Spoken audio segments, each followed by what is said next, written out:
Guys, வணக்கம். நான் வந்து already Jan 2025, as you all know, August, September, October, November, December, you have 5 full months to study.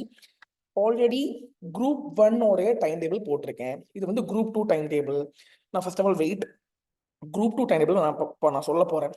That is நான் வந்து கொஞ்சம் அதுக்கு டைம் எடுத்தேன். ஏன்னா கொஞ்சம் ரிசர்ச் எல்லாம் பண்ணி ஆடிட்டிங் எனக்கு பிரச்சனை இல்லை, I know that. But costing and மற்ற சப்ஜெக்ட் நான் கொஞ்சம் ரிசர்ச் பண்ணி கொஸ்டின் பேப்பர் அனலைஸ் பண்ணிட்டு தான் வந்திருக்கிறேன். So one more important thing I just want to tell you is, group 1 மட்டும் எழுதுறவங்க அந்த வீடியோ பாருங்க. குரூப் 2 மட்டும் எழுதுறவங்க இந்த வீடியோ பாருங்க. போத் குரூப்ஸ் எழுதுறவங்க அந்த வீடியோவும் பாருங்க. இந்த வீடியோவும் பார்த்துட்டு கொலாப் பண்ணி நீங்களே ஒரு ஃபைனல் கட் அவுட் கொண்டு வந்துருங்க. சரிங்களா? நான் ஃபர்ஸ்ட் ஒரு விஷயம் சொல்லணுங்க. Group 2 is easier than group 1.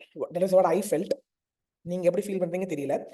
Group 2 பொறுத்த மட்டும் my humble advices, try to study costing so well and try to score exemption in costing. First thing, that is the first and foremost advice I have to tell you.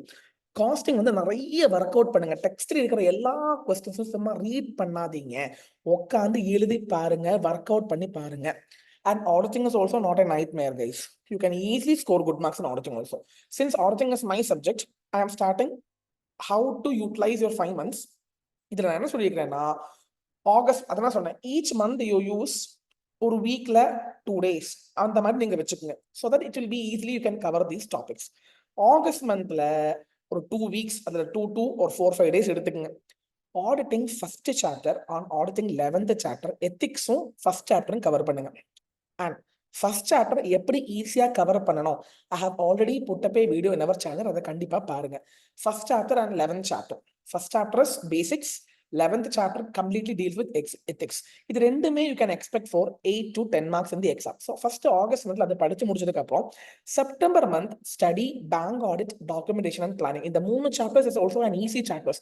They are not nightmares. ஈஸியா cover பண்ண முடியும். Again in September you just have to spend 5 days, அவ்வளவுதான். Bank audit, documentation and planning unit 2, which will be again covering for 15 marks. இதுல என்ன சொல்ல வரேன்னா, September month நீங்க படிக்கும்போது ஆகஸ்ட் மந்த்ல படிச்ச விஷயத்தை நீங்க மறுபடியும் ரிப்பீட் பண்ணலைன்னா நீங்க மறந்து போயிடுவீங்க. இப்போ வாங்க, October, November and December is a very 3 crucial months.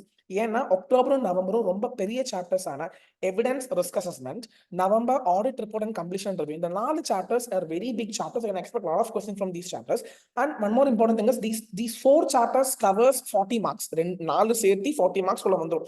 ஏன்னா இந்த 4 சாப்டர்ல தான் நிறைய விஷயங்கள் அடங்கி இருக்குது. எஸ்ஏஸ் ஆகட்டும், நிறைய கொஸ்டின்ஸ் ஆகட்டும், கேஸ் ஸ்டடிஸ் ஆகட்டும், நிறைய கேட்கறதுக்கு வாய்ப்பு இருக்குது from these chapters. So October and November utilise properly for auditing. இப்போ நீங்க கேட்பீங்க, சார் டிசம்பர் மந்த்ல நீங்க பொதுவாக படிக்க சொல்ல மாட்டீங்க, ரிவிஷன் தான் பண்ண சொல்லுவீங்க. ஆனா ஆடிட்டிங் பொறுத்த மட்டும் 2 chapters, auditing the items of FS and audit of special entities. இந்த 2 சாப்டர்ஸ் வந்து எப்படின்னா, நீங்க ஆல்ரெடி படிச்சு வச்சுட்டீங்கன்னு வைங்க, மறந்து போகும். எவ்வளோ டைம் ரிவைஸ் பண்ணாலும் மறக்கிறதுக்கு சான்ஸ் இருக்கிற இந்த 2 chapters. So my humble request, இந்த 2 சாப்டர் வந்து எக்ஸாமுக்கு ஒரு 2 weeks 3 weeks முன்னாடி படிச்சு வச்சுக்கிட்டா போதும். அட் தட் டைம் ஒன்லி நல்லா மூளையில நிற்கும். இல்லைன்னு நீங்க ஆல்ரெடி படிச்சு வச்சுட்டீங்கன்னு வைங்க, it's won't be there in your head properly. So அதனால தான் this is my humble advice. With respect to auditing இந்த மாதிரி நீங்க பிளான் பண்ணிக்கங்க, சூப்பரா கவர் பண்ணலாங்க. எங்க time you have from August month you start. Group 2 மட்டும் இதை பாருங்க. குரூப் 1 ஆல்ரெடி போட்டிருக்கிறோம். போத் குரூப்ஸ் இதுவும் பாருங்க, அதுவும் பாருங்க. நீங்களே ஒரு கன்க்ளூஷனுக்கு வந்துருங்க. நீங்க ஜூலை 26 ஆயிடுச்சு, ஆகஸ்ட் மந்த்ல நீங்க ஆரம்பிக்கணும். ஆகஸ்ட் 1 காஸ்டிங் பொறுத்த மட்டும் I am dividing costing into 4 parts. Basics overview, next you have cost control analysis, then you have cost accounting system, then you have method of costing. இதுல என்னன்னா, நிறைய பசங்க வந்து cost control analysis அதெல்லாம் ரொம்ப tough சொல்லுவாங்க. Tough means confusing. Standard costing, budgeting. Overview of costing na enna? Basics, cost sheet. Cost control analysis means standard costing, budgeting. Cost accounting system means material cost, overhead, labor, leverages அந்த மாதிரி நிறைய விஷயங்கள். Method of costing na job costing, process costing, by product, joint product, batch costing. So நான் என்ன சொல்வேன்னா, costing நல்லா படிக்கணும், நல்லா work out பண்ணுங்க. ஏன்னா எம்சிக்யூ கேட்டுக்கிட்டு இருக்கிறான். எம்சிக்யூ சூப்பரா பண்ணினாலே சூப்பரா ஸ்கோர் பண்ணலாங்க. அஃப்கோர்ஸ் டிஸ்கிரிப்டிவ் பேப்பர்ல ஸ்கோரிங் பேப்பர் தான். ஆனா காஸ்டிங் செகண்ட் குரூப்ல நீங்க கொஞ்சம் நல்லா பண்ணித்தான் ஆகணும். ஏன்னா என்னதான் உங்களுடைய அக்ரிகேட்டை அப்லிஃப்ட் பண்ண முடியும். ஸோ நீங்க எப்படி பண்ணலாம்னா August month overview of costing மட்டும் படிச்சுக்கோங்க. Second month cost control and analysis, standard costing, budgeting ரொம்ப டீட்டெயில்டாக நீங்கள் நிறைய ஒர்க் அவுட் பண்ணி அந்த ஃபார்முலாஸ் எல்லாம் ஒரு சார்ட்ல போட்டு வச்சு அந்த ஃபார்முலாஸை ரிவிஷன் பண்ணிக்கிட்டே இருங்க. நான் வேணா ஒரு டிப்பு நான் சொல்லுங்க, இந்த டிப்பை வேணா கேட்டுங்க.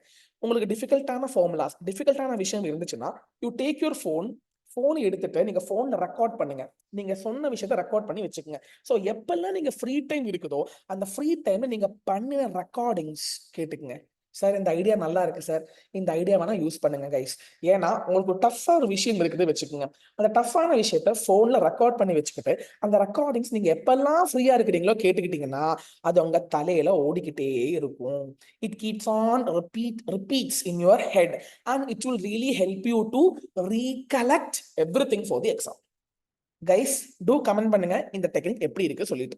This techniques I normally use to tell in the class. டஃப்பா இருக்கிற விஷயத்துக்கு உங்களுக்கு கொஞ்சம் விஷயங்கள் வந்து ரொம்ப ஈஸியா தலையில ஏற மாட்டேங்குது, you very well record it with your own voice. ஃப்ரீயா இருக்கும்போது கேளுங்க, சிம்பிள்.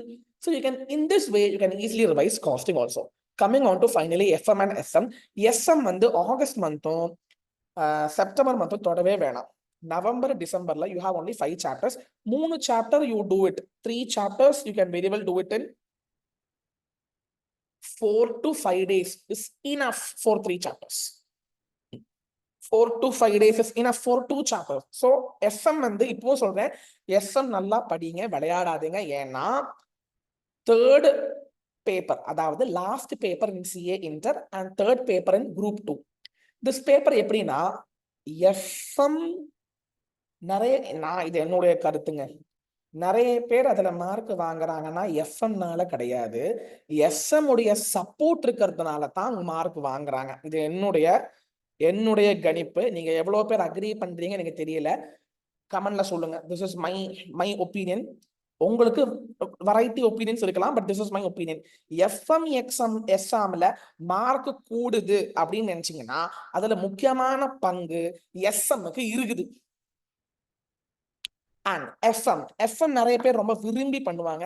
உங்களுக்கு எஃப்எம் நீங்க விரும்பி பண்றீங்கன்னா கட்டாயமா எஃப்எம்ல எக்ஸம்ஷன் எடுக்கிற, exemption means I am telling both together 60 to 70 plus எடுக்க பாருங்க.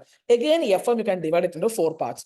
Introduction and ratios, very simple chapter, 7 marks தான் வரும். அது ஆகஸ்ட்ல முடிச்சிட்டு working capital decisions 10 marks and கொடூரமான chapters finance decision, dividend decisions, finance decision, cost of capital எல்லாம் வந்துரும், investment decision, dividend decision. So இந்த 2 chapters, 2 big chapters, இத வந்து அக்டோபர் அண்ட் நவம்பர்ல முடிக்க பாத்துருங்க. இந்த மாதிரி டைம் டேபிள் நீங்க ஃபாலோ பண்ணிட்டீங்கன்னா உங்களுக்கு ஈஸியா குரூப் 2 முடிக்க முடியும் for January attempt. So my humble opinion is, இத பாருங்க. குரூப் 2 மட்டும் இருக்கிறவங்க நல்லா ப்ரிப்பேர் பண்ணுங்க. குரூப் 1 மட்டும் இருக்கிறவங்க ஆல்ரெடி வீடியோ போட்டிருக்கோம். போத் குரூப்ஸ் இதை ரெண்டு சேர்ந்து பாத்துருங்க. Guys, this is CA Seshadri signing off. Please do comment if you like this video, and if you have any sort of suggestions you can very well comment. Okay, thank you guys. நல்லா படிங்க. John அட்டெம்ப்ட்ல நீங்க pass பண்ணணும், because only you have 5 months. 5 months நீங்க இப்பவே நல்லா ஒழுங்கா use பண்ணிட்டீங்கன்னா சூப்பரா பாஸ் பண்ணலாம். இத மைண்ட்ல வச்சுக்கோங்க.